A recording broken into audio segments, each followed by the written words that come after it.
the book of Nephilim giants found in the caves of Qumran.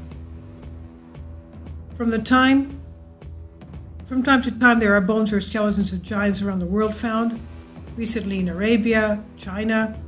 Some finds come to light, others are buried right there where they're found, or destroyed so as not to reveal their existence. They are said to belong to the giants, the Nephilims, the hybrids that could travel in the sky or even beyond in space. About 60 years ago, in 1947, excavated the caves of Qumran, brought to light almost 1,000 ancient scrolls, and they give us important insights into the very distant past of mankind. Archaeologists were stunned when an unusual text was found among them, a parchment that provided evidence of the dissolution of the Nephilim. It's called the Book of Giants. The Bible makes many references to the Nephilim, most of which can be found in the book of Genesis. The bulk of the information associated with these giants comes from the occult book of Enoch. This ancient Jewish religious work is attributed to Noah's great-grandfather, although some scholars today place parts of it around 300 BC. Enoch is an enigmatic character. The book of Genesis tells us that he lived on earth for 365 years before ascending to heaven. During his time down here on earth, our planet was inhabited by quote-unquote angels who interacted freely with humans, eventually crossing with the daughters of humans, quote-unquote, to give birth to unnaturally powerful and giant hybrids named Nephilim. This is something they were not supposed to do, these fallen angels. Now, the origin of the word Nephilim is not fully understood, but scholars suggested various etymologies: fallen, apostates, or those who cause others to fall. Regardless of their name, Nephilim has been synonymous with giants. The Book of Giants found in the caves of Qumran offers a perspective that's different from the Book of Enoch. Although incomplete, the fragments give a gloomy picture. The Nephilim realize that as a result of their violent and deviant ways, they are facing an impending catastrophe, something that frightens them enough, so they speak to Enoch to speak on their behalf before him, God. Now, the text begins with details of how the Nephilim plagued the earth and all who live on it. Kindly support my Patreon account. The daily posts are 5 videos daily, and they are totally different from what I have on my YouTube channel.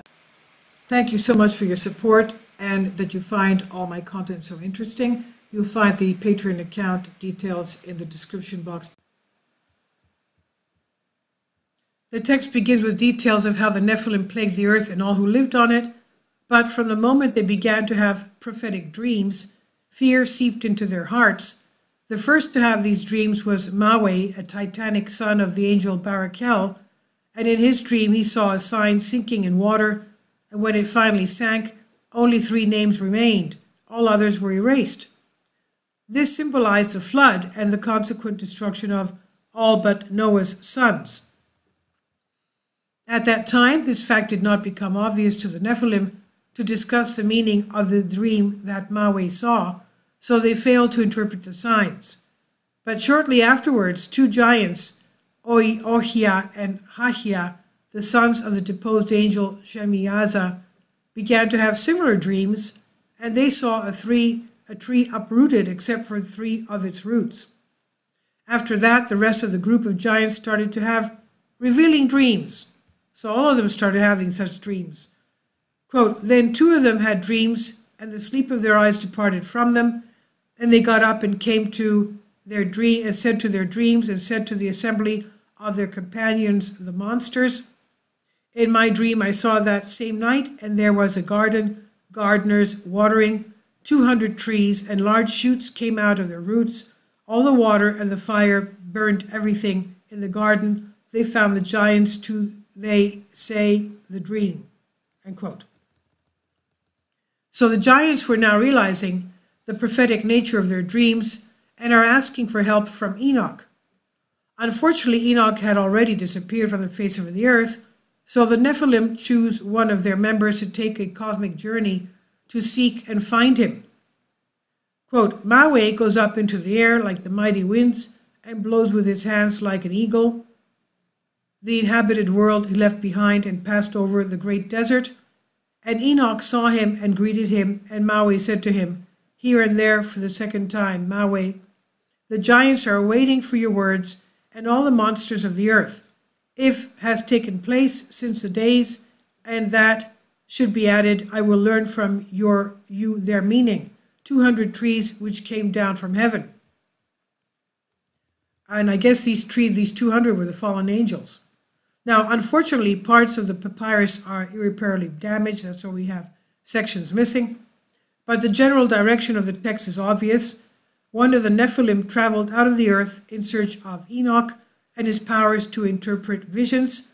The text becomes much more interesting if we replace some terms and do not consider all of them as allegorical, but as a description of a real event whose meaning has become very different over time. That they fly with their hands like eagles, quote unquote, we can understand it as Maui taking off from Earth on a spaceship? Question mark. In this case, does the great desert refer to interstellar space?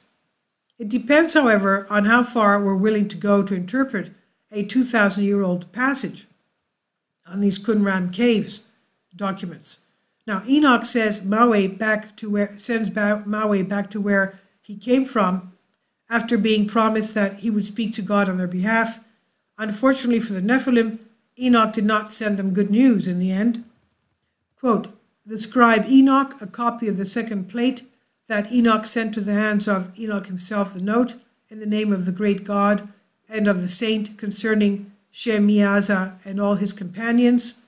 Let it be known to you that you have not, and the things you have done, and that your wives, these and their sons' wives, from your defilement on earth, and there has been from you, and the earth is the voice of the howling, and they murmur against you and the works of your children, the evil you have done. Until Raphael arrives, behold, the destruction comes, a great flood, and this will destroy all living beings, and all that is in the deserts and the seas, and the meaning of matter on you for evil.